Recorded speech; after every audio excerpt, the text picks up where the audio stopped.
Yeah, me and my friend are watching it, and there's like 60 episodes or so. So when we first we decided, we're going to watch it starting into 2021. That'll be our fun thing. Every week we'll watch it 2021. And then we're like, yeah, there's like 60 episodes. So it'll be like all year, you know? Yeah, except the thing is we're watching 5 episodes every week.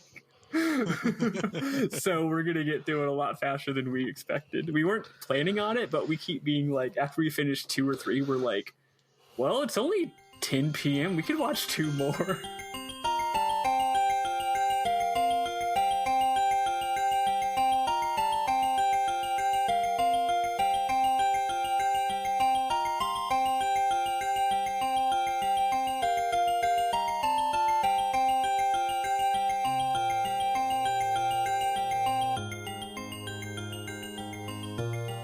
Welcome to RPG Book Club LongCast, the podcast where we play a little bit of a lot of video game and talk about how it makes us feel. I am Sam Allman. I'm Maddie Grace Webben. I'm David Bernard Hauk. And today we will be talking about the final-ish part of .hack GU Volume 3 Redemption, and because we'll probably talk about like epilogue-y things again next week when we talk about Volume 4. This is... To be clear, this is the end of the original game. Yeah, this is the end of the game as originally released. Everything we play after this, like next week or whatever, is extra content. So, like, from a certain point of view, like, yeah, we did it. We're at the end of our long journey. We did it, gang. We finally beat this stupidly long game. Yeah. Extra content made a decade later. Yeah. Yeah. Which is, like, bonkers to me. And I'm so excited to see if it holds up, and a lot of people who have played the remake or re-release or whatever say that it does hold up, and it's like some of their favorite GU content. But it's like, no offense to every other game that has done this that I've ever played, but the extra content usually doesn't hold up. It's usually bad. Like yeah. The only exception I can think of is Dragon Quest games in general. Dragon Quest games across the board. When I was first getting into Dragon Quest, I'm like, oh, DS version of Dragon Quest 4 has a whole 6th chapter after the game's 5-chapter structure completes. I'm not going to play that. It's not the real game, right? And then later I found out, no, chapter 6 is really good actually. And it turns out it's like fucking incredible and feels like an essential part of the game, but that's very rare. Very few games do that. Yeah, like the future connected part of Xenoblade Chronicles Definitive Edition, which was also made like a decade later, is pretty okay. It's pretty good. Yeah, I'm not hating it right now. It's just real low stakes after, I don't know, traveling to actual Jupiter to kill God. Being like, hey, let's go save this kid that's stuck in a tree. I'm like, all right. Really good music, though, and that's like the most important part of a video game. Yeah, honestly, if new content has... If a video game's going to have new content, they better not reuse... They better include new music. Like, come on, that's what I'm here for. Yeah. The one that same thing with remasters. The one that sticks in my head as being not that great is Super Mario Brothers 2 Advance. One of the bosses that you face twice, instead of facing them twice, there was a new one, and it wasn't that good, if I remember correctly. I think that's what I was remembering from OG Plus Cast. But when they were talking about that, I was like, oh yeah, it's usually not great. Though I do have to say another good one is playing as Yoshi in Super Mario 64 DS fucking owns. So Super Mario 64 DS is incredible, except for the fact that playing it with a D-pad does not feel good. Yeah. But all the added content in that is so weird. Yeah. Like, it's not in any way a definitive version of Super Mario 64 because it's fucking weird, but I love it. It's instead of being, like I said, a definitive edition, it's just a tasty treat. Like, go and play the original Super Mario 64, and then when you feel like playing it again, maybe try playing it on the DS because it's weird and it will be a tasty treat of something weird and different. I should try that. I strongly disliked it the one time I played it as a youngster, mostly because I was just like playing this on a this just doesn't really work very well, right? Like control wise, form factor wise, but I probably was too hard on it. I would love to go back and play that again someday. Yeah. It really does not feel great playing Super Mario 64 of all games with a D-pad instead of an analog stick. Yeah. I remember getting used to it real quick when I was playing it, and then it was just fine, but it is a big disconnect because that game was made to sell analog sticks to the whole world, and so playing it with that one is bonkers. But Yep. yeah, so let's talk about the game. Bernard, is there anything you would like to pimp before we go in?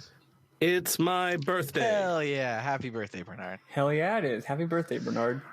I'm 30 years old. I have to turn 30 Exciting. next month. I don't know. Well, like, obviously, you're the one. Guess what? It sucks. Yeah. Being 30 years old, the 10 hours I've been 22 hours I've been 30 years old, worst of my life. I feel interesting about, because I'm going to be 30 later this year, of course, obviously, and Sam. Wait, you're already 30, aren't you, Sam? No, I am a grade year ahead of you, but I am a fiscal year the same age as you. Gotcha. Yeah. See, that's obviously I just go back from college memories. But at any rate, I don't know. Like on one hand, 30, like you feel so old, right? But on the other hand, I have so many friends that are like 35, 36. I have a friend who's like 42, and they all just seem the same as me. You know? So you're not old, Bernard. You're cool. You're the same age as all these other people who I don't even think of as being like older, quote unquote, than me. I think of them as cool, hip, fun people, you know? Yeah. Mm-hmm. The weird thing is, like, I look around and I agree. Like, I see all of these people that, like, I am, like the same age as, the same feeling as, and they're all, like, 40 and all of that. But at the same time, I feel like I just graduated high school and the world is my oyster, and it's not. That was multiple decades ago at this point. That is two tens digits ago when I graduated high school, and that's bonkers, and I don't like that. And so that's the part that sucks about being 30. Not that like 30 is actually old or anything. It's just a weird feeling where it's like I have numerical proof that I'm not young and hip anymore. And in 5 years, nothing will even be marketed towards me anymore. So like, what the fuck? Right, but then you get to start pretending like the stuff that for you is the best. Like you get to start being like an annoying old person, though. Yeah. Bernard, what are you gonna do to be an annoying old person? I've been trying to be an annoying old person since I was like 13. And you got very good at it. I'm going to be an annoying old person about, I don't know, memes. Yeah, that's valid. I got chewed out for rightfully so. I was like doing a bit, and the bit didn't come across very good. But I was said I was being a gatekeeper for retro gaming because I said that retro gaming should be done on the CRT, meaning like the best way to enjoy it is on a CRT. But it came across as like if you don't do it, you're not actually playing or whatever. And so I guess that's my. I saw your tweet, and the thought flashed into my brain that someone, not that I thought that was a jerky thing to tweet, but the thought flashed into my brain that someone could see that as a jerky thing to tweet, because of the way you worded it. But like, look, here's the thing: people are like, "Oh, you're gatekeeping." You're just a guy on Twitter. Yeah. People can just ignore. People can just not do the thing that you said. Sam has no power. I really don't. Like, yeah. Like, I saw your tweet. You were like, if it's made for CRTs, play it on a CRT. like you didn't even say if you don't play it on a CRT, you're not a real gamer. You just said you literally gave an order. But anyone reading the tweet can just be like, no, right? And it's not like this is a common thing that people are gatekeepy about. Yeah. So, like, you don't have huge groups of people saying, you're not playing Super Mario RPG on a CRT. You didn't really play it. Yeah. So, I saw that tweet, and the idea that anyone actually got mad at it is so annoying to me. And also, like, and again, I mean, I would probably word it like, a quote unquote nicer, aka less cancelable way to word it would be like, if a game is on CRT, you should totally play it on a CRT. If you can't get it, it's actually really easy to get a CRT. All you gotta do is go on Craigslist, and you can probably pick one up nearby in your neighborhood for $10 or $20. Like a more helpful tweet, because I'm sure someone will be like, "Oh, you're being so gatekeepy by like, I don't know, excluding people who don't have CRTs." I'm like, it's not hard to get one, dude. I know they don't make them anymore, and eventually it is going to be hard to get them, but... Oh, I don't want to think about that day. I know. Don't even. But right now, no, they're not. Get in your car, drive around the various neighborhoods of your city until you see one, and then put it in your car.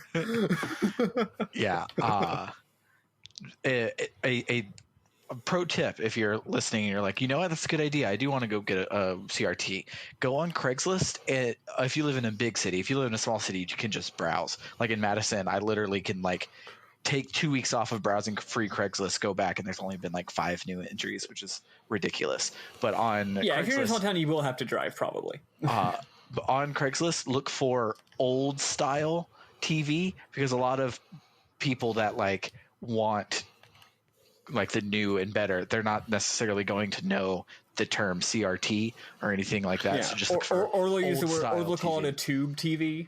Yeah, something they like often that. call it a tube TV or standard def TV. Yeah, you got to sort through it. But anyway, anyone who doesn't have a CRT, you should get one. It's I'm not saying you need to or you're not a real gamer. I'm saying it would benefit your life. You will thank me. They're huge. They're extremely heavy. They don't have to be huge and heavy. The next one I'm going to try something new. Instead of getting the biggest one I can, I'm going to try and get a really small, cute one. Yeah. Okay. I got like a 16 or 17 inch one. It's like about the size of my computer monitor. It's real small, and it feels like unreasonably huge and luxurious. Like the 4x3 form factor just makes the screen feel bigger than it is anyways. So just get you a small little one and enjoy it. But me and Bernard used to have a CRT that I can only call the heaviest thing I've ever lifted in my life. Yeah. Remember one time we took it up a bunch of stairs and we like almost actually died? I've downsized a little bit since then.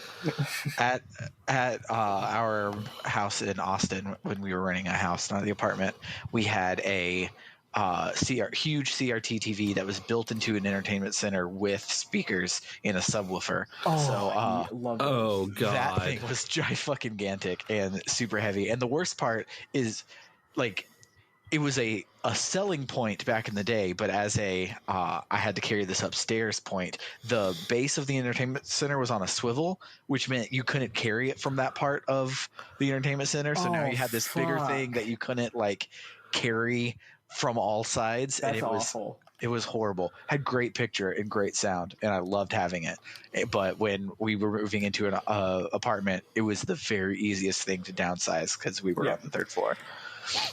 A lot of let's say consumer appliances and household items, especially from like the 80s and 90s and earlier aughts, they were traditionally things that have been marketed on television, like your typical, like our consumer-based economy, our what's it called, sort of surplus-based economy, having to induce demand and stuff like that, has been traditionally geared towards like families and middle-class people. And what I'm saying is, back in the day, people didn't move as much. The kind of people they would it's advertise marketed these, towards homeowners. Yeah, it's marketed towards people, or at least people who like have 2.5 kids and rent their home, right? People our age who move about every year consistently, not the target audience for anything made back in the day, right? Not at all. But things that were made back in the day of the year 2017 was .hack.gu. You know how we talked about last week there was so much to cover? There's so much more to cover now, and we're just talking about nonsense. Yeah. Oops. So let's switch over and talk about the phenomenal ending to .hack.gu Volume 3 Redemption. Hell yeah.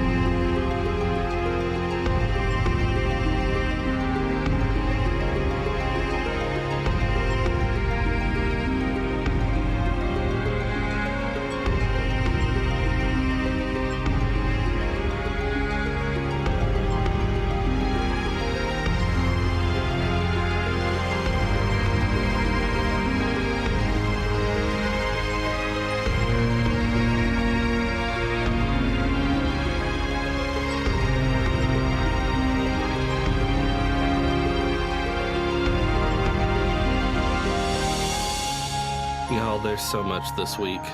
Oops. Well, tell us about it, Bernard. So I think last week Haseo was like, hey, where's Zelkova? And the dog was like, he's on the bridge.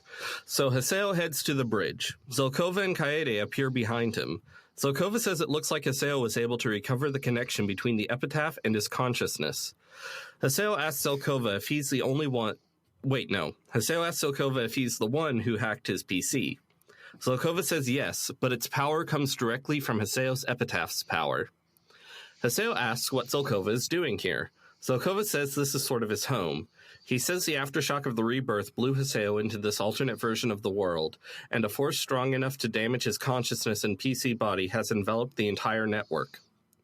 Haseo asks who Zelkova is and how he knows all this. Yata walks up and says Zelkova is a resident of the net slum. Kun, Pai, and Atli walk up, pleased to see that Haseo is okay. Yata says Endrance and Sakuba are in net slum as well, just not appearing in this scene for some reason. Yeah. Maybe they... because the bridge of the net slum is gorgeous and detailed, and maybe they were at Polycount. Or Maybe. Yeah. The rebirth blew them apart, but Zelkova brought them back together. Zelkova says Yata is a celebrity here. Yata says that was long ago.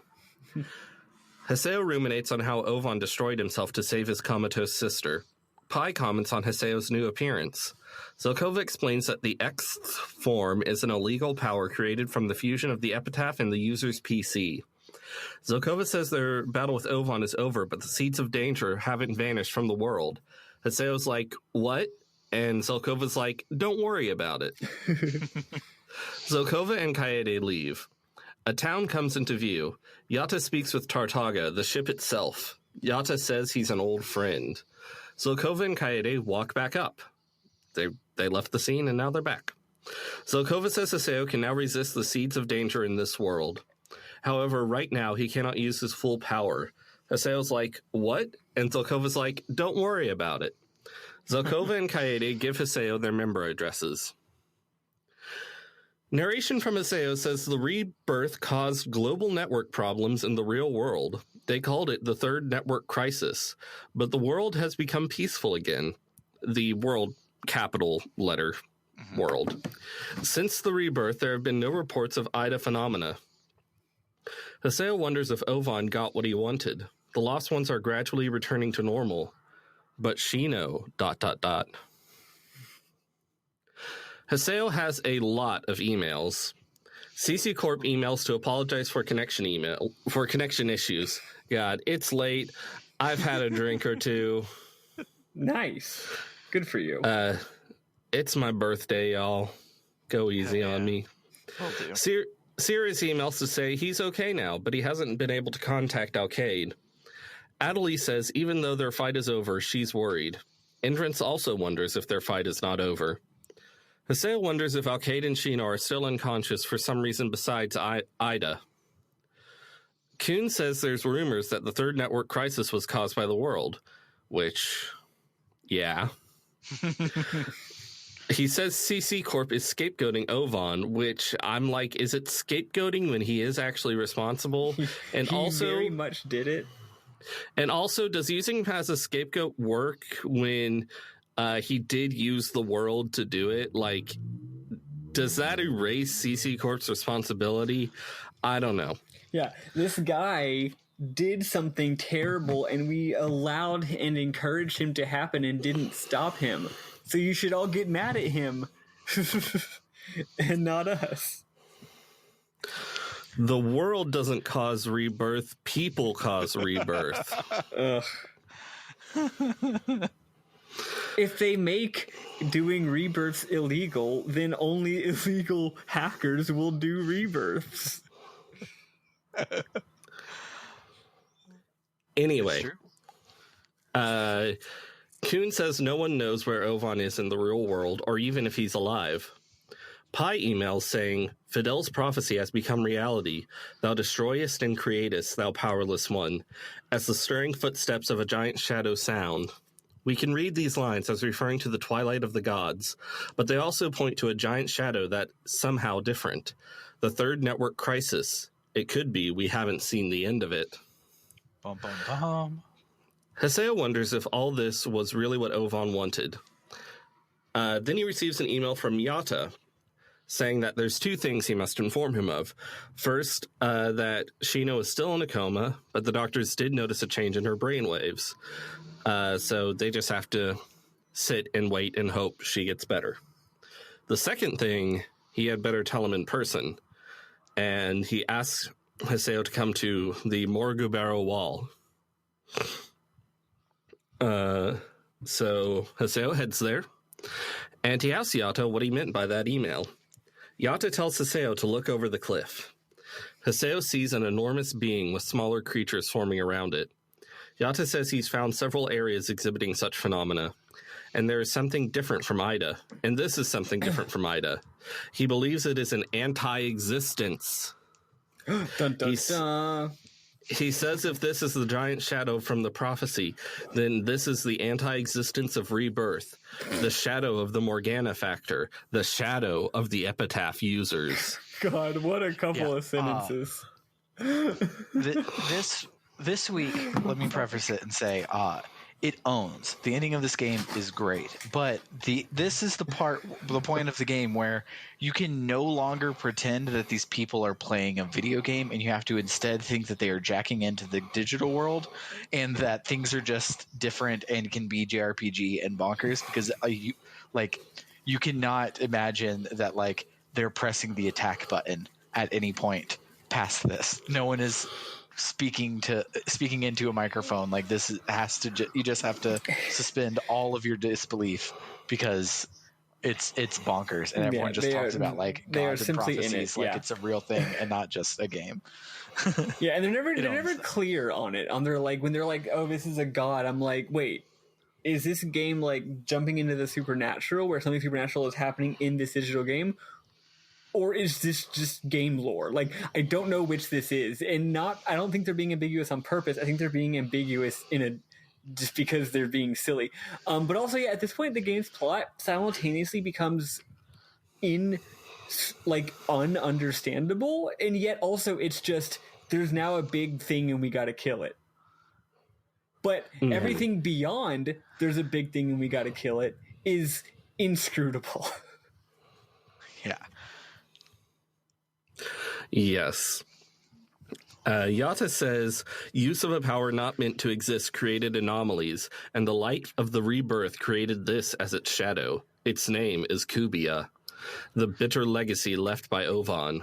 Cubia could spread not just through the world, but the entire network. The true destruction is beginning. The true apocalypse. Dun, dun, dun. Fidel gave a prophecy about Cuba. Yes. Haseo asks about Arcade and Shino. He says their consciousnesses are probably still in the world. Yata says he'll take responsibilities for his past actions. 7 years ago, when both worlds were in danger, he was on the battlefield. We see flashes of Kite and other characters who are presumably from IMOC. Haseo realizes he's talking about the second network crisis. Yata says Cubia was present then as well. Dun, dun, dun. Yes. Yata says, yes? Oh, I was going to say, in the picture from IMOC, it kind of looks like Yata might be the original Balmung, but like it's hard to say because like it's like the Tinder problem where it's like one girl is like in the front, but there's like 5 girls in the picture, so I have no idea which girl it is on Tinder. It's kind of that thing where it's like, was he just talking about IMOC in general? Was he saying he was Balmung? I don't know. I could go on the wiki, and I probably will when we finish chapter 4. Mm-hmm. Yata says Ovan destroyed Ida at the cost of his life, curing the lost ones and protecting the world. Yata says he will protect the world with his life as well. He will not allow the world to be destroyed. Haseo gets Yata's member address. Haseo says he won't let Alcade and Shino's consciousnesses be destroyed. Haseo logs out and checks his email. If we've selected the right choices so far, Saku emails us now saying she's not going to vanish after all. Yata emails saying, CC Corp's management has sensed Cubia's presence and have fallen into turmoil. 7 years ago, the Pluto Again incident, when the second network crisis began, Cubia was there as well. I believe the true finale, the true third network crisis, will begin when Cubia becomes active. The Pluto Again incident, of course, being when someone brings up that they're upset for some reason that Pluto's not a planet, and you're like, Pluto? Again? It's not even funny anymore. Pluto's still there. You can still go there and hang out. Pouring out for a real one. R.I.P. Pluto. No, it's fine. Pluto's fine. They didn't blow it up or anything. They didn't blow it up because we all got mad about it. Yeah, they were gonna. Just kidding. No. I'm just like, well, what's the point in naming things scientifically if you're not going to be consistent, folks? You got to have some standards. Mm-hmm. And therefore, besides, there's probably a 9th planet anyway. Also, think about all the kids in school. Like, are you really gonna make them have to learn 20 other planets instead of one less planet? Like, come on, it's not nice to them. Yeah. Anyway, Aina emails Haseo asking to meet with her. What? So Haseo goes to meet with her. Aina confirms that she woke up in the real world. However, she has memories of the world from her time asleep, her brother's memories. Her sleeping consciousness would sometimes connect with Ovan's Ida, and she saw visions of what was happening in the world. She had become one with Ida. Aina says her brother is comatose, wavering between life and death. She asks why Haseo didn't save him, then runs off. The area shakes. A short mail from Yata says, the Cubia disaster has begun. Meet at Raven's at-home. In the Serpent of Lore, Pi says Cubia has become active, fragmented, and has begun corroding various areas. This is a huge burden for the entire network. Humanity is on the verge of the third network crisis. Bo runs in and says that a terrible monster is after Aina. Pi locates her with the Serpent of Lore. The party heads to the area and finds her surrounded by the strange creatures that swarmed around Cubia. After defeating the monsters, Haseo and Bo tell Aina to come back with them.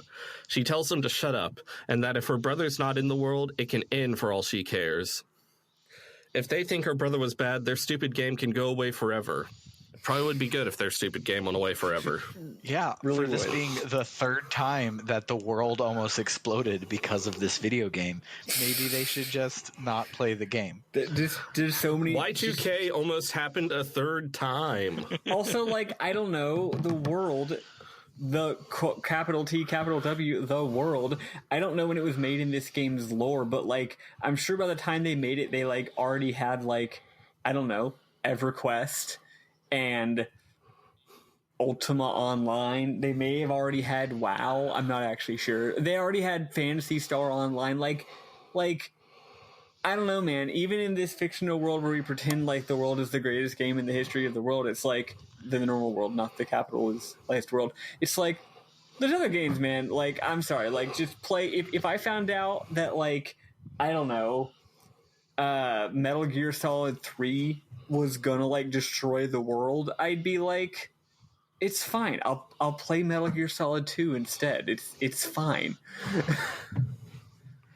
Yeah. Someone leaps from the shadows to say, play FF14. The base game and the first expansion are free. So it's like 2 whole games for free. Play FF14. It's true, you should. Sure. You should. It's us. We're the guy from the shadows. Yes. FF11 may have even existed in the fictional history of, and apparently that game is fantastic if you're into the older style of game where everything kills you in 5 seconds. I'm just saying, there was a lot of competition for these fictional characters to play other video games. Like, you're not hurting for entertainment. That's all I'm saying. Anyway, Aina again accuses Haseo of not saving Ovan and says he wiped out Ida, cutting the last link between her and Ovan. She says she would have preferred to stay linked to her brother through Ida. She was happier when she was unconscious. Bo tells her she can't throw all her painful feelings at someone just because she hurts. She shouldn't try to hurt someone else. Haseo tells Aina that Ovan wanted to save her and that she has to believe in what he did. Ovan wanted her to live. Aina cries. Haseo heads back to the Serpent of Lore. Pai tells him that Sakubo is with Aina now, and that she finally understands that blaming Haseo won't bring Ovan back. I just remembered, they never explained how Sakubo and Aina know each other. Oh, yeah. I'm guessing that Aina pseudo waking up and playing with Sakubo is just a thing that has been happening sometimes. But they never, like, explained that. Sakubo's never like, oh, yeah, this is how I know Aina. Yeah, it was like, whoa, y'all have some weird history together? That's strange and unexpected. But then it's just like, yeah, they do. Yeah. Okay. Anyway, Yata says the monsters Haseo fought were Cubia's hunting dogs, Gamora. Cubia can generate infinite Gamora, so they have to attack the main body. However, fighting Cubia would just result in their powers canceling each other out. Having lost their epitaph of rebirth, they would be destroyed if they tried to fight it head-on. Spoiler alert, what they do is fight it head-on. Yep. Yata says if we could converse with God, ... Haseo's like, God? Yata says there was once a goddess watching over the world. She was the ultimate AI which once ruled over the world. Aura. A deity that exists within the world. Kun wonders how they can talk to her. Haseo says they should go to Hulgran's cathedral. Yata says he'll accompany him. Then Aina and Bo enter. Aina says she wants to come too. The group heads to the cathedral. Cubia isn't there yet. Yata says it's being protected by a holy power. As they enter, Yata says Ovan formed the Twilight Brigade to search for the ultimate AI. He believes Ovan may have originally sought to borrow Aura's power to exterminate Ida. Aina shows the group what Ovan left to her. It's a book, The Epitaph of Twilight. She starts glowing and floating, then she reads from the book. And I actually took time to just transcribe what she says, but it's meaningless. Yeah. A bunch of stuff. So what's cool about this scene is, as we'll find out in a second, is this is Aura from IMOC. She's the main, because like I had vaguely mentioned it before, but IMOC is about like a literal god shows up as like a glitchy AI NPC in the original world, and that has been largely absent from this game. All of the stuff has been like way more grounded in reality sort of shit going on. Like, oh, these are their characters, and their characters are having these extra things because they're super GMs and all of that jazz. But IMOC right off the bat is like, oh no, there's a god in the machine, and yada yada yada. Yeah, and also in the anime for sure, it's also a thing. Yeah, Aura's in that too. Yeah, and the fact that like she shows up, and as we'll see in the scene, she basically is like, oh yeah, I'm definitely still here, definitely real, but I've decided that I just want to watch. You guys go do your own thing. I thought was kind of cool. Yeah, she's I don't just know like, I don't know, man. What do you want me to do? Of IMOC to know if like she's supposed to be on the sidelines. Like I don't know if something happened to her to not be like showing up in newbies' inventories and giving them superpowers like she did back in the day. But I thought as a like contrast between the two, how this one was so much about just Haseo logs out and checks his email, and the first one was not. Them like rectifying between the two, I thought was really cool. Yeah. So, which reminds me, because I looked it up a second ago. The World Revision 1 came out fictionally on December 24th, 2007. So Wrath of the Lich King was out, which is oh my god. Wrath of the Lich King came out was out by then, which means there was a way better MMO to be playing instead of the world. When the first time a god shows up to you and is like, "Hey, here's magical powers. I need you to take over the internet for me." You can be like, "Nah, I'm gonna go roll a Death Knight. See ya." You could have been playing EVE Online. You could have been playing RuneScape. You could have been playing Kingdom of Loathing. Just lots of options. I didn't realize, because I guess the original game was like, it took place in the future from when it was released, I guess, because the original IMOC didn't come out in 2007. Yeah, yeah. So further evidence of the point. Yes. yes. So Aina starts reading from the book, and the room starts to shake.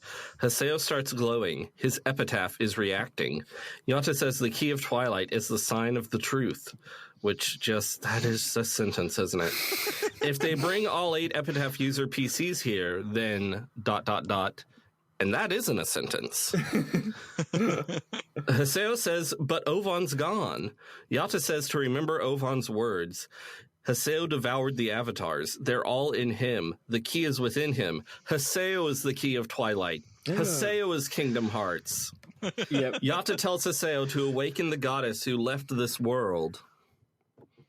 Haseo summons Skaith. Skaith does something to Aina or the Epitaph of Twilight or something. I don't know. But Tri-Edge and his buddies appear, and they attack the party.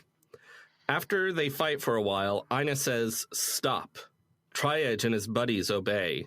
Yata says, of course, these are Aura's knights, the pursuers that Ovon mentioned, the guardians of the system. Haseo realizes they were after anomalies in the system, such as Ida and Ovon. Aura speaks through Aina. Yata asks how to save the world from Cubia. She says great goals are always fulfilled through personal sacrifice.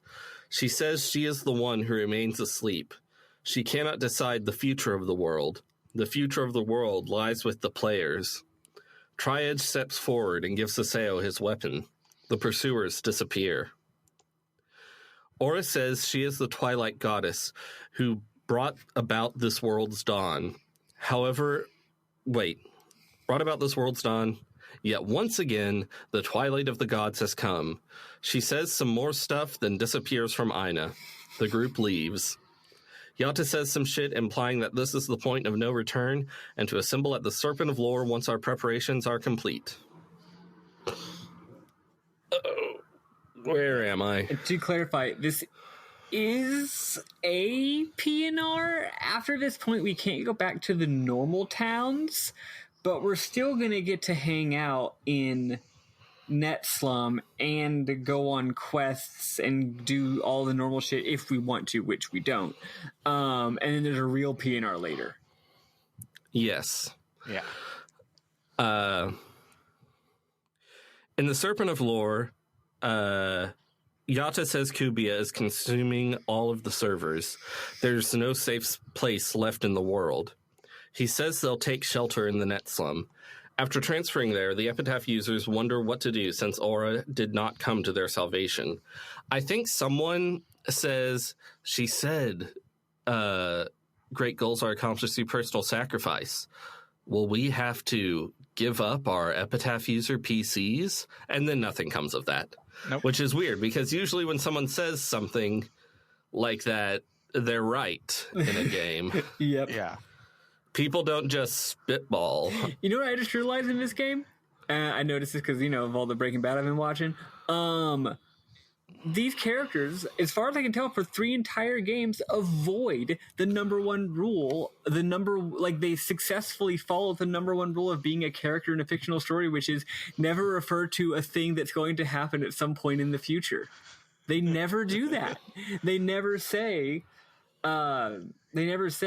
next week I'm going to get a new job, and then, tragically they die just the day before that or something. No, at no point in the game has someone made reference to an event happening sometime in the future, or in a specific time in the future, which is good for them. Good for them. What are they going to do? Say, next week I'm going to stop playing the world? They're not going to stop playing the world. Yeah. And what else is going on in their life? But they never even say, I'm so close to hitting max level, or I guess there's a little bit of once I do my thing, then we'll be together again. But that doesn't really count because that's not an inevitability. That's the thing that's part of the actual plot, right? Anyway, the point is, I just realized the fact that these characters never talk about anything besides the actual plot, and also the fact that the characters never say what time to meet at a meeting, for example. Time essentially doesn't exist in this game, which means it's the only meeting I've ever seen where they don't break, where they actually follow the rules of being in a fictional narrative. So good job. Maybe you mentioned max level. Mm-hmm. You mentioned max level, and that reminded me how hilarious it is that Yata is not at max level. He who loves the world the most has funny. Not reached max level. What is max level, by the way? 150. Oh, nice. I was 130 or something maybe when I beat it. I'm not really sure. Yeah, I think it was 126 or something. Yeah. I was 150 because I wanted the trophy. You gain levels pretty quick though, so getting to 150, I'm sure doesn't really take too long, huh? No, it didn't. Yeah. Neat. Haseo heads to the bridge where Yata has moved the bare minimum of the Serpent of Lore's systems. To Pai's surprise, Zelkova accesses the Serpent of Lore. He says Cubia has already taken over the world and is straining the network. The network is on the verge of failing. But that's not all. Abnormalities are occurring at nuclear power facilities around the world. Okay. At this rate, they will all melt down, and the human race is in danger. I gotta cut in real here. First of all, hilarious escalation of stakes. But also, at this point, they show a map that shows all the nuclear power plants and Bay City erasure. I gotta say, I'm very offended by this. My hometown, Bay City, Texas, little Bay City, Texas, has 2 nuclear reactors. In case you're curious, there are no reactors in the whole world that have 3 reactors. 2 is the maximum. You have some nuclear plants have 1 reactor, some have 2. Most do just have 1. So, relatively important. It's making as much energy as pretty much any other nuclear reactor out there. I think we give most of our energy to the West Coast, actually, like the electricity needing right now, for example. Anyway, just saying. I'm not mad. I'm laughing, actually. Definitely not upset or offended about this at all. Zelkova is searching for Cubia's main body, but needs more time. Haseo says they should fight the Gamoras in the meantime. He gives an inspirational speech about how they have to do something. They decide to also enlist the help of general PCs who have been transferred to the net slum, but that will take some time. Haseo heads into the net slum and meets Syllabus and Gaspard there. Then Saku walks up. She berates Haseo just like old times, then runs off. Haseo logs out and checks his email. CC Corp emailed saying there's emergency maintenance. There's an email from Zelkova to all who love the world asking for their support against Cubia. Bo emails thanking Haseo for convincing Saku to stay. Zelkova emails to say that general players are now in various areas taking out Gamoras. It's time to attack Cubia. Gather on the bridge for a strategy meeting. On the bridge, Zelkova admits he hasn't located Cubia's main body yet. He does, however, know the locations of 4 areas where the Gamora presence has reached dangerous levels. They need to go to those areas and access outer dungeons to defeat the Gamoras. The Epitaph users set off to fight them while Zelkova continues his search. Haseo and party head to Hidden Forbidden Radiation and find themselves surrounded by Gamoras. Someone swoops in and takes them out. It's Alcade! Yay! So excited. Also, I will clarify. At this point, you have to go to 4 different places, and you can do them in any order. So, for me... Yes, and I accidentally... Mm-hmm. I accidentally did the best one first. Yeah, for me, I didn't do that one until 3rd, so I was obviously very, very... Like, it really built up a lot for me, right? Yeah. In all of them, different characters show up to help you, but, oh my god. Alcade, she's alive. Yeah, so I didn't sort my bookmarks or anything. I just was going from the top down, so I did them in what seems to be the reverse order. Because like the last one was just like Syllabus and Gaspard or something, and it's like whatever. It wasn't the big. Well, it depends on dead girl is back. Well, it depends on what. It would depend on what server you had most recently used, right? Which could have been anything, because 2 of them were in one server and 2 of them were in the other server. Yeah. But I know that it was intended in the opposite direction, because when I got to the last one, I was one-hit killing them, and I was not at the beginning, and I didn't level up that much from it. That's true. They did get for me. They actually got harder. So you know what? Maybe there is, which is bad game design when you think about it. That there's some kind of intended order, even though there is absolutely nothing to direct you to go to a certain one or not. Yeah, They actually did. Some of them were definitely harder than others. Yeah, that's funny. Yeah. At least for me. Haseo runs up and hugs Alcade, and she gets flustered and freaks out. It's cute. Mm-hmm. Then more Gamoras show up, but so do Sirius and Taiaku. And I'm like, I don't even care that you showed up. My girlfriend's here.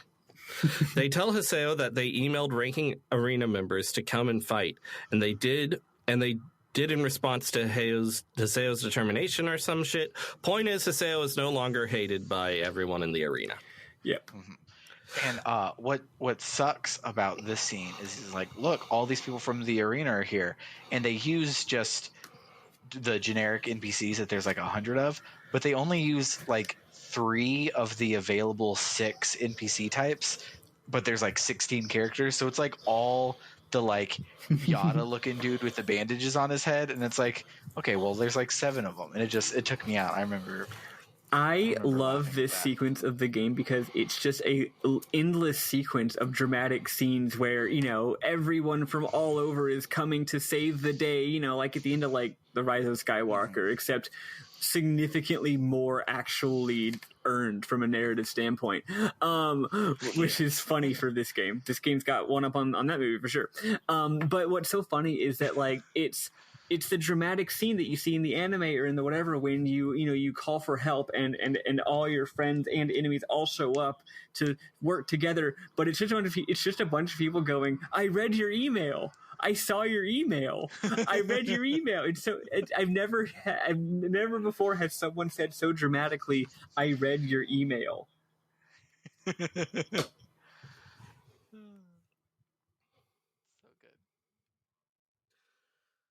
Haseo and party head into the outer dungeon while the Yes. Haseo and party head into the outer dungeon while the Ikalo members hang back and fight the Gamoras. Then next is Hidden Forbidden Bulwark, the Morogabero Wall. There they find Gamoras, but also Kaede, Matsu, and other Moontree members. The party heads into the outer dungeon and takes out the Gamoras. Next is Hidden Forbidden Battlefield, the Kashtabadger Battlefield. Unsurprisingly, there are Gamoras. But Gabi leaps in and takes them out. Yay! Hell yeah. Gabi is so badass in this scene. It's like when you get here and there are way more Gamoras than there have been on any of the others. Like Alcade took out a bunch, but this was like super swarm, and Gabi just jumps in and like backhands them, and it's so badass. Gabi's the best. Gabi rules. Yes. And then other Kestrel members show up, like Bordeaux and her buddies, and even that pair that PK'd Haseo. The party heads into the outer dungeon. Then finally... Real quick on Bordeaux. Why did we spend 3 hours resolving the fact that Negumaru and What's-His-Face didn't need Bordeaux anymore and they could be their own people just for them to be Bordeaux's lackeys again this week? Like, why did they waste so much of our time last week making us pretend to care about Negi fucking Maru? only to undo that character growth. Who the very knows? next week. Maybe now Negimaru is hanging out with Ordo for fun. Maybe so. Or maybe we couldn't tell because of the way it was shot, but Negimaru was the one in charge now. Maybe that's the growth. Maybe Negimaru was hanging back a little bit so that people can't tell that y'all are in the same party. To reference the other episode we recorded this week.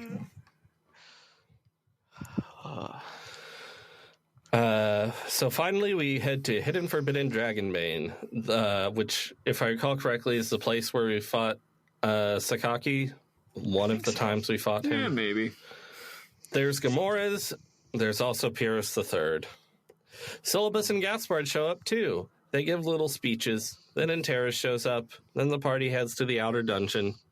Really, the first one is the big dramatic one that is good, and the others are just like, yo, I'll fight these Gamoras for you, I guess. This scene did remind me of in Homestuck at the end when they're like, okay, so like we're about to have the big final battle, but because it's Homestuck, there's like the enemy, the final boss is like 4 or 5 different guys that are all kind of the same guy. So we're going to be having a fight on a bunch of different fronts, and they're divvying up who goes where, and they're literally like, you three, y'all suck. Y'all are the worst at fighting. Okay, y'all are going to take this front because it's going to be the easiest. Like, they literally send their shittiest fighters at the bad guy that they think is going to be the weakest. And when Pyrrhus, Sylvus, and Gaspard showed up, I felt the same way. It's like, oh yeah, no, they got the easy level. They just figured, oh yeah, there's like 4 Gamoras. Okay, let's send these guys over that way. If we send them to the place where Gabby is, they're gonna die.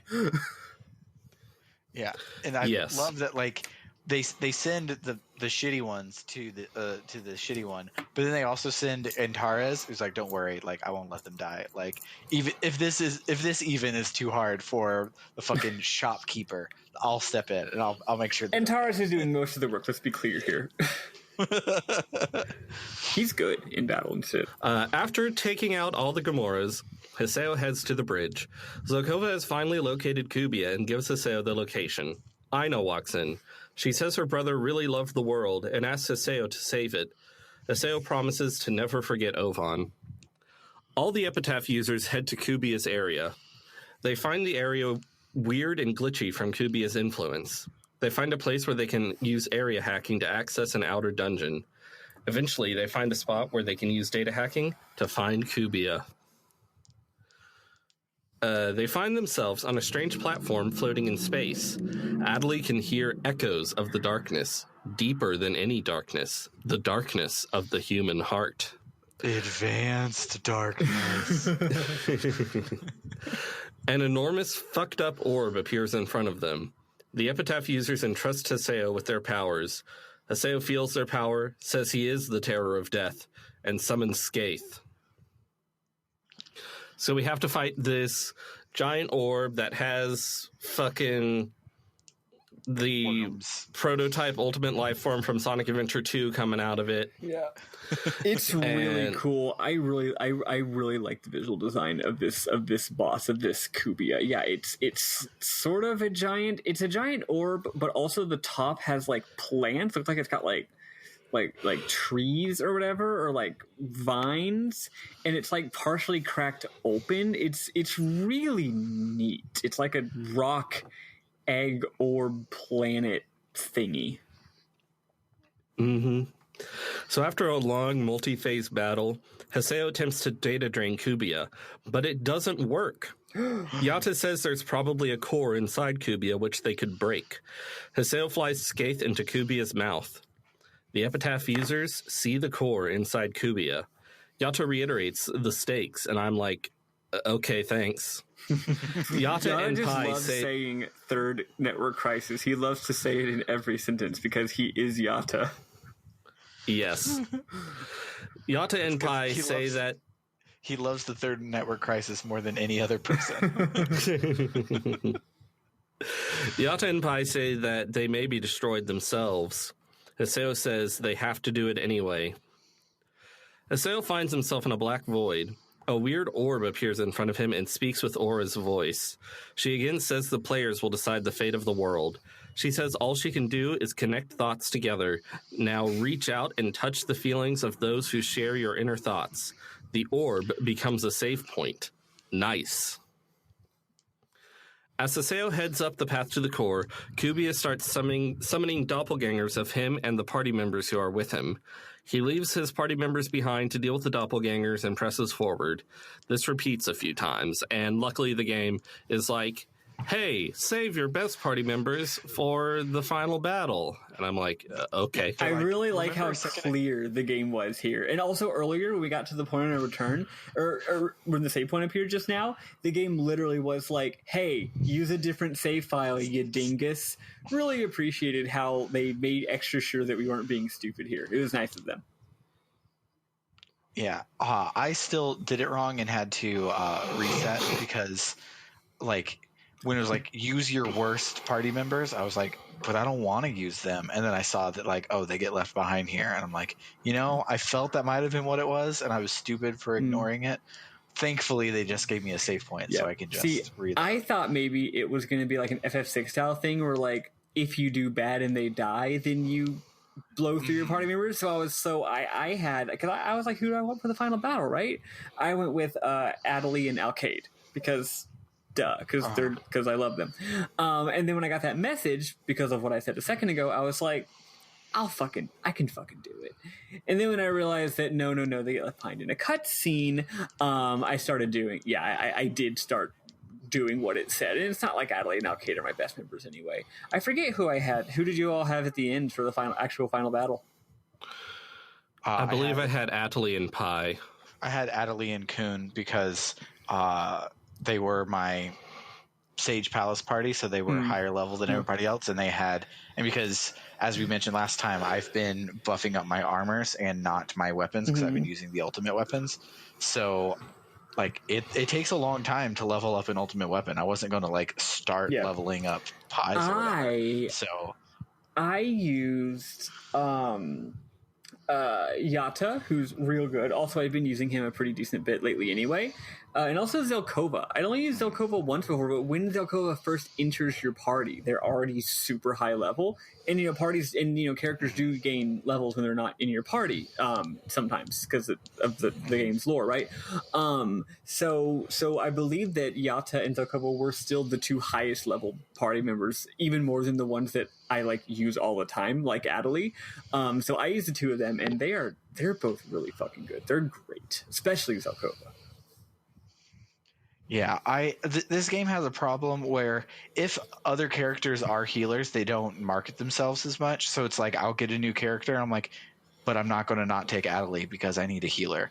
And so, like, I get a different spicy set of DPS for my third person, but it's usually Adelie plus that third person. So I have no idea if anybody's good because, like, I only had one choice the whole time, and I usually was picking somebody for plot reasons where it's like, call Pi and go to this area. And so I'm like, okay, well, I'll call Adelie and Pi because I need that healer. Yeah, totally. Haseo and his chosen party approach the core. It turns into some weird angel egg statue thing and attacks. It's really bad looking. What? With a tiny little naked Haseo baby on top. Oh, yeah. Yeah, it's like a little Sephiroth Haseo thingy. Yeah. Again, really love the design of this boss. I thought it was really cool looking. It actually reminds me a lot of something, but I can't, like, my brain can't place what it is that it's reminding me of. But yeah, it's big. It's very bulky. It's got a lot of bulk to it. It's not like a slim figure. It's sort of bulbous, very top heavy, and then has like a middle part that shoots a lot of projectiles at you and shit like that. That's the part that you got to hit. It's kind of got like a face, not an actual face, but it's got a part that you hit. And that's what defines a face. Yep. The face is the part of the body that you most don't want people to hit. After the party defeats the core, it starts emitting energy. Pi wonders if it's trying to take them out too. Yata says its energy is as powerful as the rebirth. If it releases it all at once, who knows what could happen? Yata says if they unify the power of their epitaphs and turn it against Cubia, ... But that would ... Haseo says they don't have a choice. Everyone's PCs fade away as they lend their strength to Haseo. I should note that a ghostly Saku is floating beside Bo and like having dialogue too. Mm-hmm. Which, again, that's something that if they're actually playing a game that, like, what? Yeah. So Haseo leaps forward to strike the core, but the core resists. It's not enough. They can't defeat it without the epitaph of rebirth. Haseo's arm cracks as he tries to break through the core's shield. He yells Ovan's name. Haseo finds himself in a white void. Aura's voice asks the little children of Morgana to pray to save the world. Ovan steps forward and puts his hand on Haseo's cracked arm. It heals. He says, now you have them all. Ovan asks if we can do it. Haseo says, of course we can.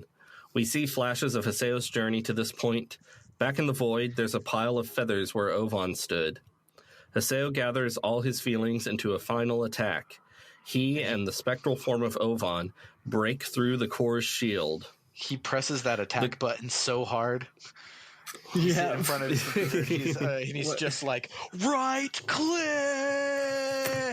He's yelling, ah, in his room, and I'm sure his parents are like, what is he doing in there?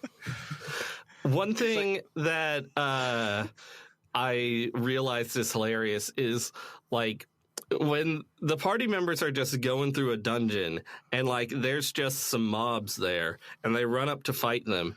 And it's just hilarious to think these actual people are saying stuff like, we're going to take you down. Rengeki! Or, have you learned your lesson? Yeah, like, if this game was a little more realistic, then, like, what they would be doing is they'd be, like, listening to podcasts while going through the dungeons.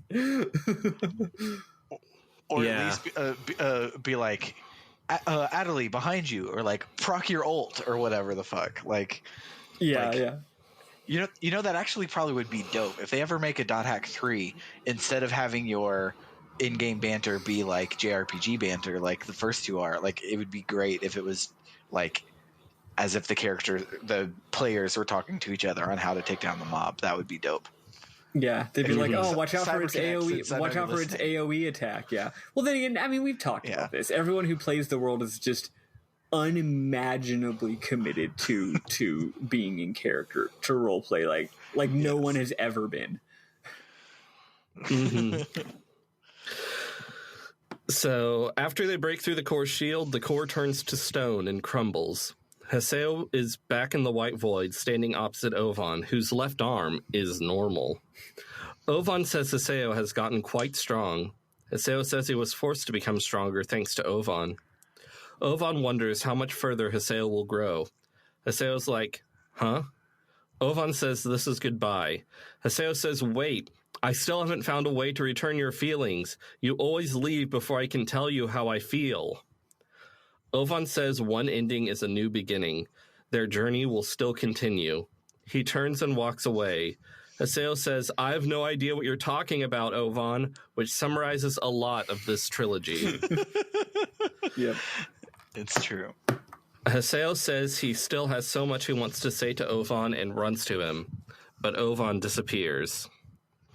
So, I think the game series, like, they had some sort of concept, like, Ovan was this extremely important, like, father figure to Haseo or something, but they never really talked about that or sold it or anything. Yeah, and it was, because he was just always, like, Haseo's RP buddy, I guess. He's but just some guy. To me, but apparently he was really fucking important to Haseo.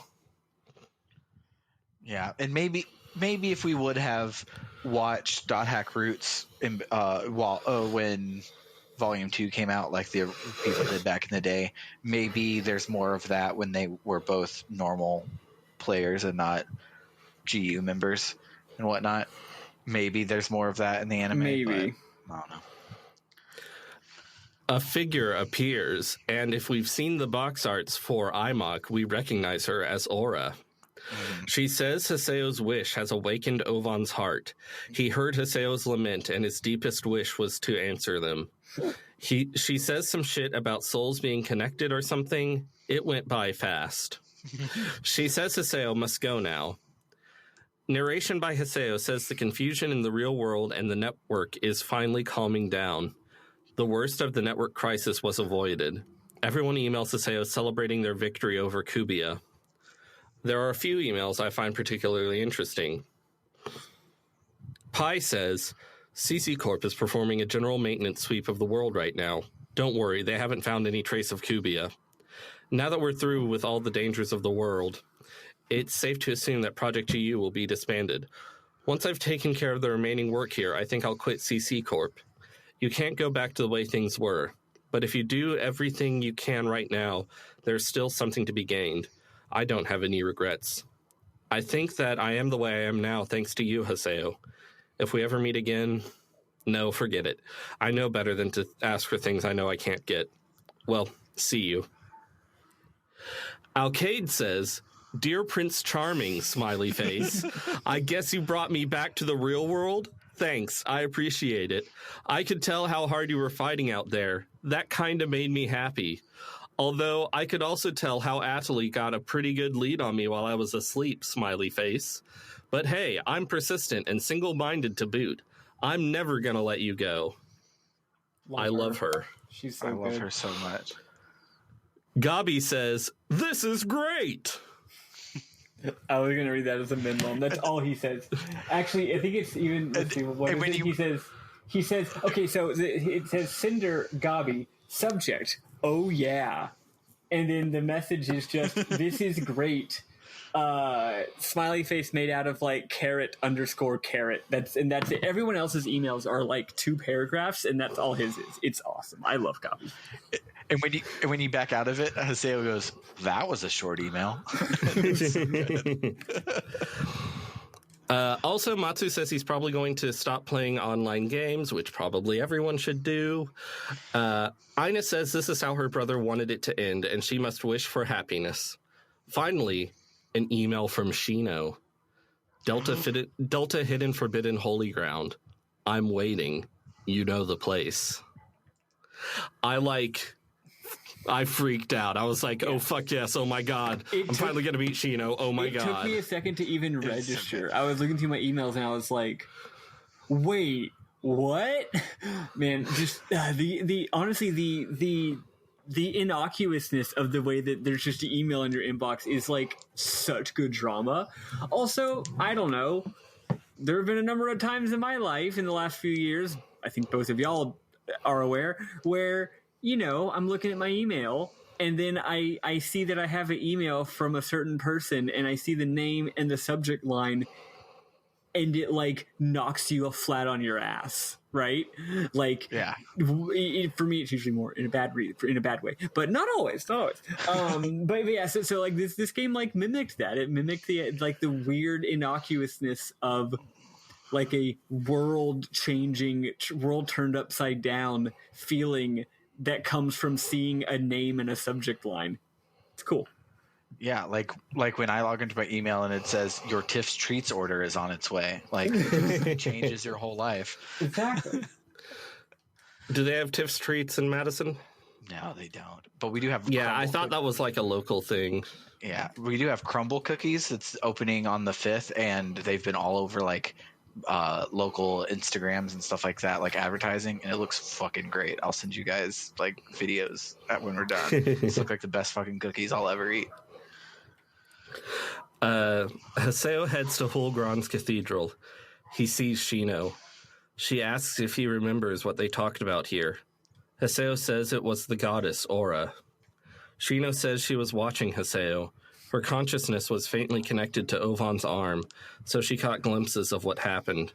Shino says Ovan saw things through in a way only he could, and it ended the way he wanted. It's as if they were just characters in Ovan's story. Haseo says it wasn't like that. Adali walks up. Shino says she asked her to come too. Adelie congratulates Shino on her return and says that her PC really does look the same. She says Haseo tried really hard to cure Shino. Adelie says goodbye and good luck, then runs off. Shino says let's start the Twilight Brigade again with just the two of them to go find Ovan. Haseo is hesitant. Shino says she saw everything. Now be honest with yourself. Haseo nods and runs out of the cathedral. Shino turns to the altar and says, "You're watching, aren't you, Ovan?" Outside the cathedral, Adelie is shocked to see Haseo running towards her. She smiles. Credits. Several English voice actors are listed as question mark, and I'm like, what? Yeah, that was one of my mem-moms because I have no idea what that even means. Like, Aura is one of them, but then and so it could be like, oh, she's being like mysterious or whatever. But then it's also like random shit, like not Gaspard because this was in there, but it's like that level of stuff. It was just like some random party member.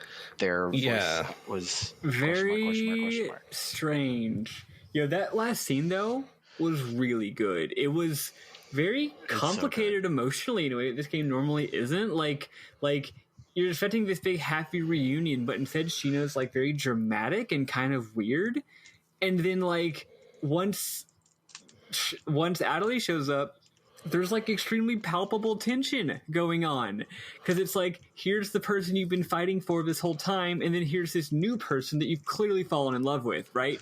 And there was a lot of like, what's it called? There were a lot of like looks, and loaded, weighty glances, and heavy like beats of the cinematography. It was fucking good. It was really, really. I just wish Haseo could have 3 girlfriends. Right? Both of them and also Arcade?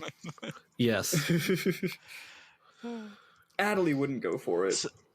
No. So this scene with Shino made me realize something that's very weird. So like during the game, there's no concept of time. Like you log out to check your email, and it's not like in the first game. There's a couple of times where you like shut down your computer and it like says that you go to sleep for that. But in GU, it doesn't do that. So supposedly this could happen all in one day.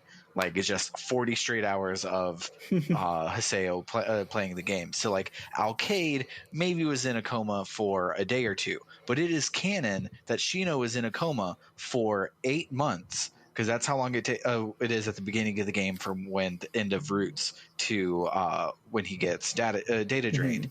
So if you were in a coma for 8 months from playing an online video game and you wake up and you tell your doctors, bring me my computer, I want to play The World Revision 2. Like, I don't know. That seems ill-advised. And the fact that she just, like, nonchalantly comes back and is like, oh, hey, yeah, maybe. I'm back in the yes, the game. That is hilarious and so dumb. And you think the doctors would be like, you have significant amounts of, like, of physical therapy you need to go through before you can do literally anything. But maybe, remember a bit ago they did say, Shino's life vitals like changed. Maybe she actually woke up at some point during these final stretches of the game. It's just that everything was going crazy, so you didn't hear about it. Maybe it was like a week. But yeah, I mean, it is definitely, it's like, we don't know how much time it, the amount of time that the game takes place over is however much time it to me, it feels like the game takes place over like many months, in my opinion. That's how it feels to me, but who knows, really? Yeah.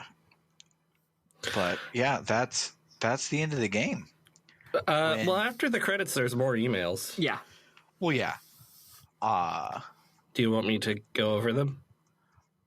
Most of them seem to be like, here's post-game content you can do. Like there's a lot of stuff about the Forest of Pain, which if any of us end up checking that out, we'll talk about next week. But I called it. It's a real place. Yeah, apparently that's like the main plot of Dot Hat Roots is Haseo traveling through the Forest of Pain. Roots. I see. But if there are any that are particularly juicy, Bernard, you can say them. I just don't remember any that were that juicy. Well, basically everyone gives you their member address. You get Bordeaux's member address. You get the member addresses of the Pursuers. Shino gives Haseo her member address. Yeah, actually, cool. Then, after checking his email, Haseo receives another email from Aura giving him a greeting card he can send to anyone at Max Affection to do the marriage event with them. And I was so excited about this marriage event. And Adelie and Pi were the only ones who were at max level, so I did the marriage event with Adelie. And I was really disappointed because it's just like you just warp into the world.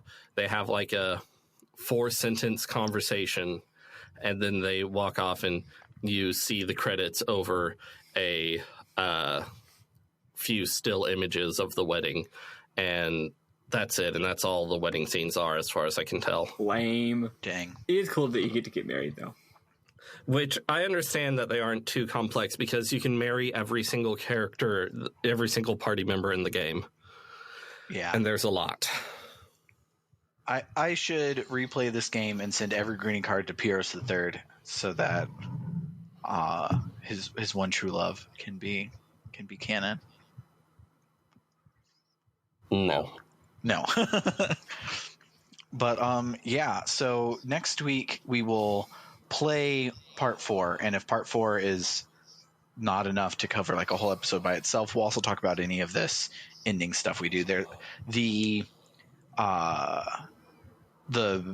side quest on the forums has not resolved, but I haven't seen anything. There wasn't anything new about it this week, but the email about the Forest of Pain mentions the god Cernunnos, so maybe it was just tie-in for that. I don't know if I'm missing something or something, but we'll poke around in the end game and play Volume 4 for next week.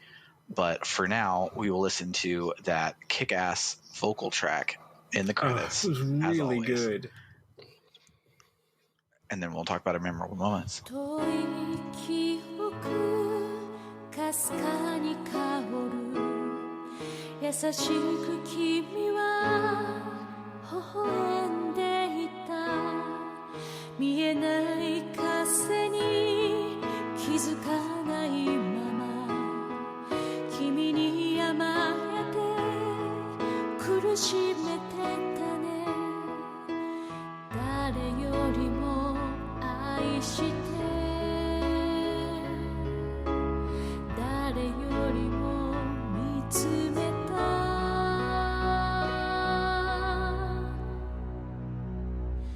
ずっとずっと All right, Maddie, do you have any memorable moments? Quite a few. First, I just want to mention, since we didn't really talk about it, a lot of good fights this game. This week, all the bosses were quite good. Oh yeah. I thought the final Skaith fight was really dope and fun. It was a good time. I did die on the final phase, and thank goodness the game doesn't make you do all the phases again. You just do the final phase again, because the final phase is just a little bit loosely designed bullshit enough that I would have been really annoyed if it didn't make me do the first part of it again, because the first part is really long and boring. Mm-hmm. It's kind of like in Persona 3, how the final boss is a 13 phase boss, and the 13th phase is really good, but the first 12 phases are actually kind of dull. So you gotta, it's like, I have no way am I fucking doing this shit all again. Oh my god. Anyway, but then the final battle, which was a person battle against real like Cubia, was just really fun. You had these two different tentacles. It kept summoning summoning Gamoras to fuck you up, but you can kill them in just a couple hits at this point. The guns, by the way, we just got the guns last week and hadn't gotten to use them. Extremely fun to use. I love the guns. Holy moly, I hate the guns. Really? No, every time you use them, you like slide around. They do hell of damage, and you get a dash. You can do a dodge piddly dash. damage. No, you got to get right next to the. No, you got to get closer to the person you're shooting at. Yeah, even close. They were doing like 60 per hit with like 120 for my final hit, and one swing of my scythe was doing like 130. I don't know, man. Whenever I used them, it made their health go down really fast, is all I'm saying. I don't know. But no, they're super fun. You have a special move that can shoot all the enemies, which I didn't use very much. I actually didn't really use it until the final battle, which is a shame because it's like really good, actually. But anyway, the gun's fun. The battle's fun. It's tough, but not too tough. Great music, well designed, multiple like 3 distinct phases, I think, on the final boss. 3 or 4. Yeah. And the first phase is a very complicated multi-part phase, but I'm just going to consider that whole everything with the tentacles is phase 1. I think after that point it has 2 more phases. Yeah. Anyway, it was just really good. I just wanted to mention that. Good job on the game design, folks. Anyway, in addition to that, when Gabby shows up at the end to fight all the Gamoras, Bernard didn't say his actual dialogue. He says, "I read your email. It was kind of tough, though, since it was more than 3 lines." Smiley face. Also, like, when tall horseman person guy, I forget his name. Serious? Yeah, Sirius. When Sirius shows up, he's like, "I've come back from hell, along with Alcade." And then right when he says that, the other guy is like, "I'm here because I was bored." A number of people say they're here because they're bored, which is really nice. Let's see. In addition to that, just some great anime lines. Shit like, oh, actually, Bernard already covered all those. When Aina is bitching about how you saved her and how that sucks and all, she says, "I was way happier when I was lying there unconscious." And, hashtag relatable. At one point, when you're in the, what do you call it? The net slum, you can talk to some NPCs. And one of the NPCs has a character. Oh, actually, this isn't in the net slum. I don't know why. Oh, I actually talked to an NPC for once this time because all this stuff's going on in the world, all this cataclysmic stuff. Maybe the NPCs actually have something to say about it. Mm-hmm. They don't. So there's this guy named Ukami Ito. And he's like, "Yeah, my name's Ukami. What of it?" And then it turns out Ukami's like the name of some media franchise, whatever. And then he goes, "The version where Hideki stars as the leading role is a classic and the Bible of my heart." It's a really, really good sentence. It's so good. I might have 1 or 2 more, but y'all go on.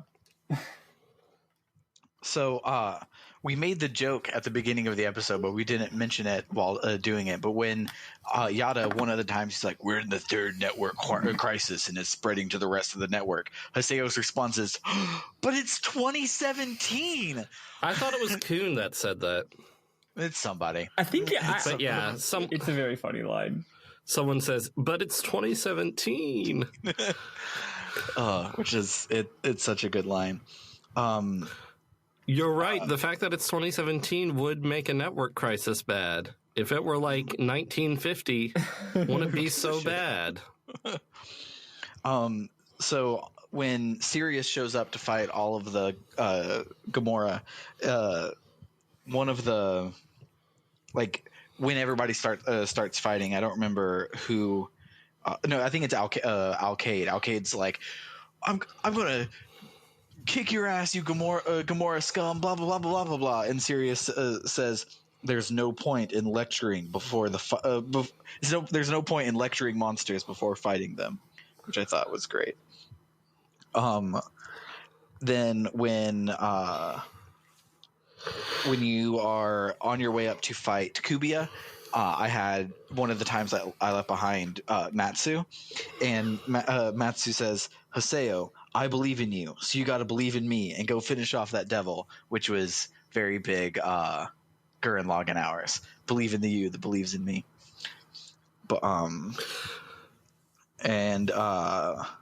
another one is after you save the world, Kuhn's email says, "Looks like that's all over. I guess we're the band of heroes that saved the world, huh? Well, maybe not. This isn't an RPG, so the king and princess won't be coming out to thank all of us or anything." Smiley face. So Kuhn is aware that he's a JRPG hero, which I liked. And then to top it off, the last one I have that we didn't already talk about is Matsu's end of the game email says, "Well, I think I understand about as much of this as I'm gonna." And that's big mood. But that's all I have. What do you have, Maddie? I already did mine. Maddie already went. Bernard has some, though. I thought you said... No, I don't really have any that we Gotcha. haven't already covered. Okay, I have two more. When Ovan shows up in the white void right before giving you the last of his power or whatever, he like holds, like cradles Haseo in his arms in, I think, a very tender and loving and, dare I say, sensual way. And then he says, "Can we do it, Haseo?" And then Haseo leans in close and says, "Yes." No, I'm not just making shit up. There were some vibes going on. And my final one is that, again, with all the emails everyone sends you when they're all happy, I really like Gaspard's. Gaspard's just says, the subject line is "We won," and then he says, "We did it. We won. Good job, Haseo. Good job, Syllabus. Good job, me. We won this together." And I just love that little guy. He didn't actually participate in the final battle, but that's okay. Oh wait, no, I did use him. I did use him in the third of the doppelganger fight. So I used because the game was like, use your shittiest characters, and I was like, ooh, I'll let Syllabus and Gaspard handle these. So he did contribute. Good for him.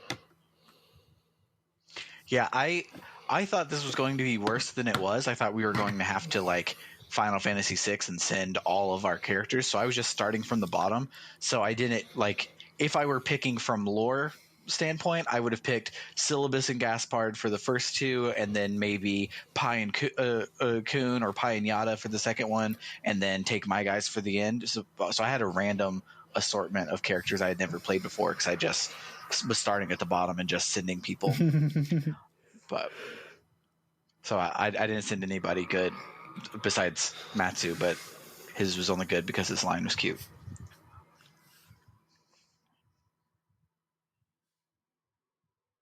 Cool. So we're done skis then, huh? We're done.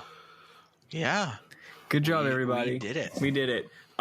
So we talked about Good this. Good job, Sam. Good job, Maddie Grace. Good job, me. We recorded a podcast. So we did talk about this, and it's volume 4 is only like 4 hours or so, right? That's what they say.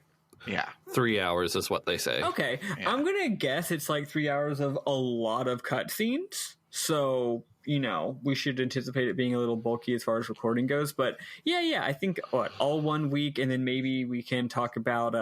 I'll certainly actually have time for once to like read any forums or watch.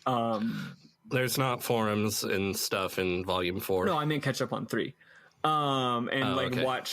watch. Jack, what's his online Jack? Because I didn't watch any of them this week, this time, because I've just been so busy.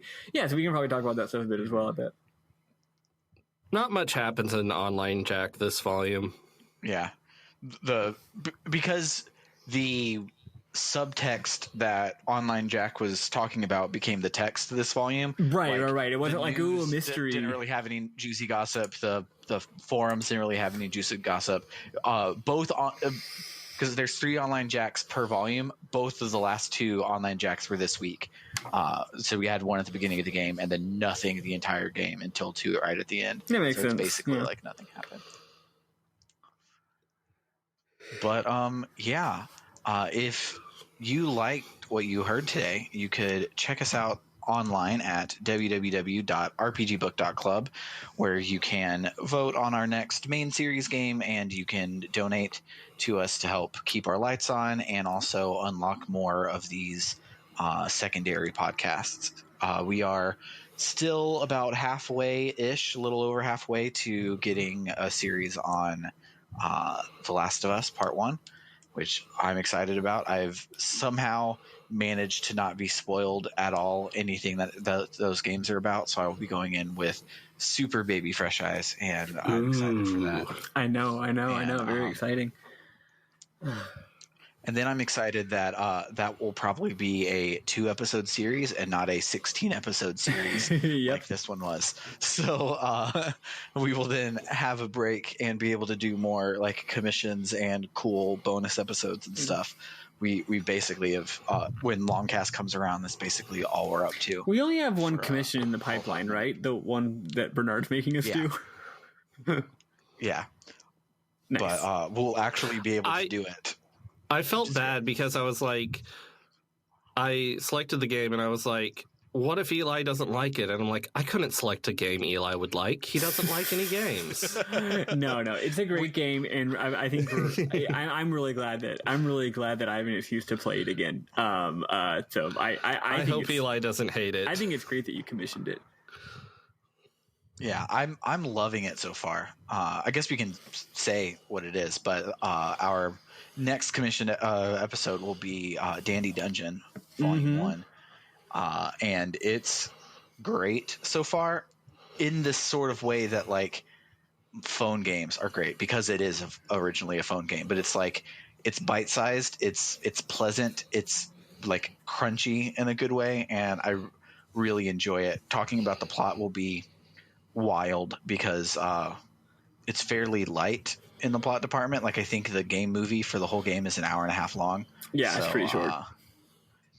It'll be fun. There will be a lot of memorable moments, though. Oh yes. Yeah. So I'm very excited to talk about that one. And once we finish that one, the plan is someone commissions it.